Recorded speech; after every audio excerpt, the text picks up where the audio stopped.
Hey guys, welcome back to Bearded Lumber. Matthew and I appreciate you tuning in. It goes without saying, Merry Christmas. So, we got something special on the mill we'll talk to you about. Hang on, we'll be right back.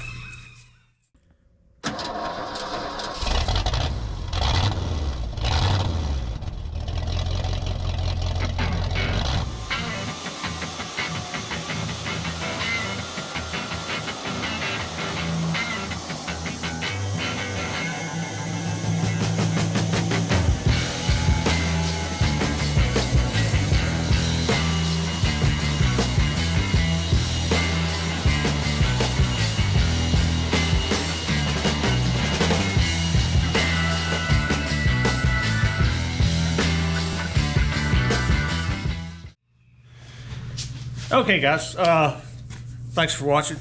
Let's talk about what we got on the sawmill here. This is a Christmas present from Matthew and I to you. This is something very rare, don't see a lot of it. It does grow in the southeast and other parts of the country. It's called a Dawn, D-A-W-N, Redwood. And I can tell you how many people I've had get confused thinking it's cedar, or they see the name and they think it's a California redwood. This is a Chinese hybrid cedar / cypress. Come to America in the early 70s. You bought it at a nursery, you took it home, planted it as a hedgerow. Make a beautiful, hedgerow down your driveway or whatever, block off the neighbors. It's a very fast growing tree. Matthew and I counted the rings. This is not the butt cut. It's still laying out there. The butt cut is around 40, 45 rings, which is right around, the early 70s. Somebody bought this tree and planted it as a hedgerow. It has some unique color in it that we're going to hopefully see. I took the top off of it. There's no color in it currently, but I can see from the bark the color starts about here inward, and it should be unique. It was about 120 feet tall. Oh yeah, the tree man told me it was roughly around 150 feet tall. That pile of Dawn Redwood we've had out there was one tree minus the 50-foot top on it. So I wish people would plant these. You got 20 acres of land you want to plant some trees on? Plant these Dawn Redwoods, and in 45 years, you got 40-inch trees. That's pretty good return on investment. It looks and saws kind of like cedar and cypress. It does not smell like cedar.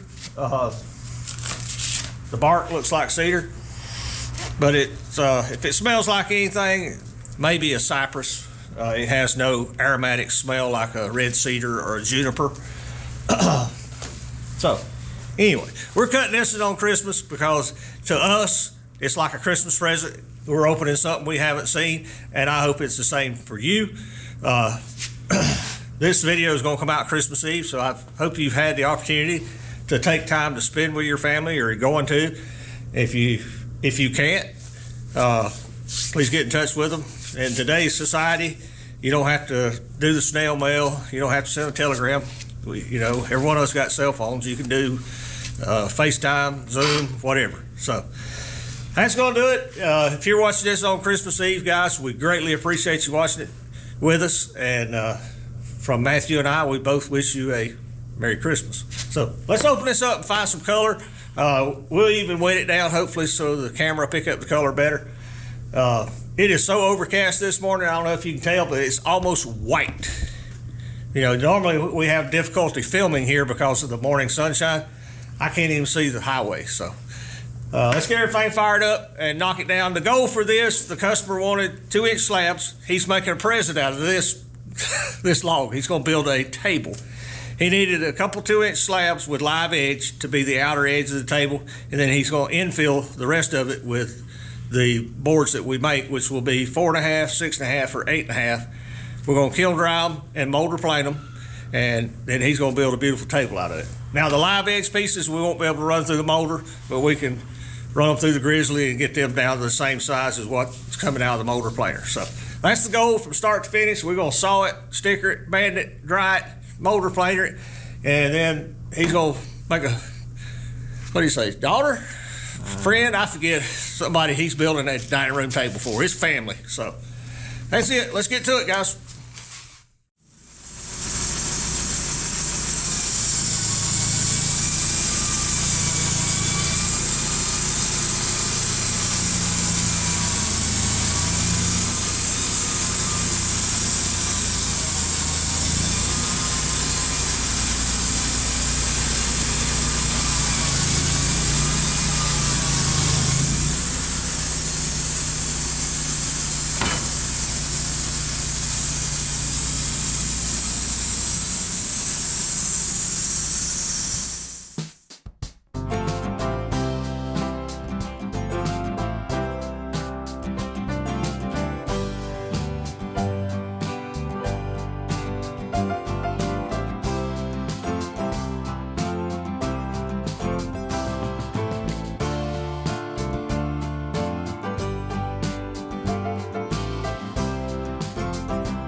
Okay guys, I'm back on this. Sorry, we had a YouTube customer come down. We did some motor planing for him, and that'll be in a video, but it'll be after this one. So look forward to that. We're back on our Dawn Redwood. We got the customer needed at least 2 good live edge slabs. Like I said earlier, he's going to take one, put it on this side of the table, fill in the middle, and put the live edge on the other side of the table to have a 42-inch, 44-inch wide table with the live edge. So we got those. I was going to try to show you some of the color in this. It's very pink in person. I don't know if the camera is going to pick it up as well, but very beautiful wood. It's even pinker on the log. Hopefully it'll come through a little bit better as we get deeper into it. But this, if you cut a Dawn Redwood, this is what you can expect. It reminds me of cedar, cypress, the way it looks. Very pretty wood. It is by no means a hardwood. This is an extremely soft wood. So if you're using it like this guy for a table, you need to take that into account. Either use a deep penetrating type tung oil, which I prefer. It will, if you put 3 to 5 coats of it on it and it sucks into the wood, it will actually make the top surface of the wood hard without putting a protective layer on it like polyurethane does. And you could always use poly. You could put 4 or 5 coats of polyurethane on top to give it a hard texture, or you could do not a deep pour but a shallow pour with a 2-part epoxy if you wanted to go that route. It just depends on your use. I don't like a deep pour epoxy when you have a full width table. Now if you was going to do like a river pour, then yeah, but that's for them to decide. They're building the table. We're just doing the solid. So since we have our 2 slabs here, he's got plenty of live edge to pick from, to pick the best that suits his needs. We're going to square this up now, and he needs 2-inch boards, 4.5, 6.5, 8.5 wide, because once they're dry, we're going to run them through the motor planer and make them like 1.75 inches by 4, 6, or 8. That's the goal. That's what I talked to the customer about. That's what they want. So best thing to do is start rolling around, knocking 2-inch slabs off of it, and probably end up having to edge some of it to get it down to square edge boards. Try not to waste it. He may get some that's square on one side and maybe got a little deviation on the other to try to maximize the yield out of it. I like sawing this stuff. It's fun. It's something different. We don't see this. I've never sawed one before. I knew what to expect. I've done like you probably have already, Googled it and learned about the wood itself. So enough talking. Let's get the mill all set back up the way we need to be. We'll start making some boards.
Okay, guys, we got the rest of it sawed up, edged.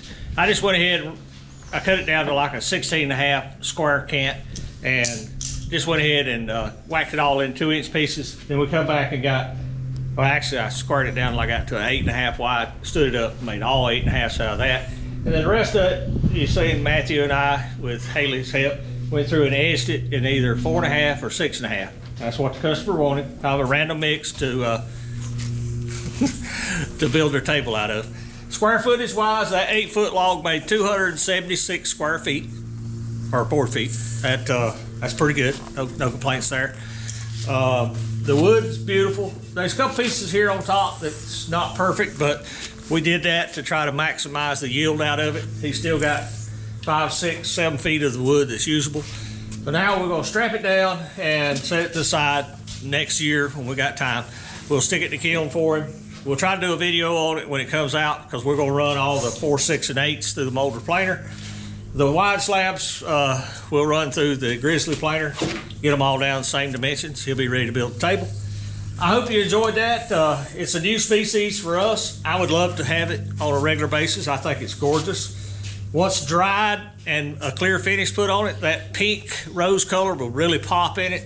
I don't know the camera's gonna show it, but it is beautiful to look at. That's gonna do it for today. We got Miss Haley helping us. What time of year is it? Christmas time? You gonna tell them Merry Christmas? Merry Christmas! That's gonna do it from Matthew and I. If you're watching this on Christmas Eve, we appreciate you watching it, and we wish you a Merry Christmas. That's gonna do it, guys. We'll see you back at the mill. Thank you for watching. Here's a video selection and a playlist suggestion. Click here to subscribe for more great content. We'll see you at the mill.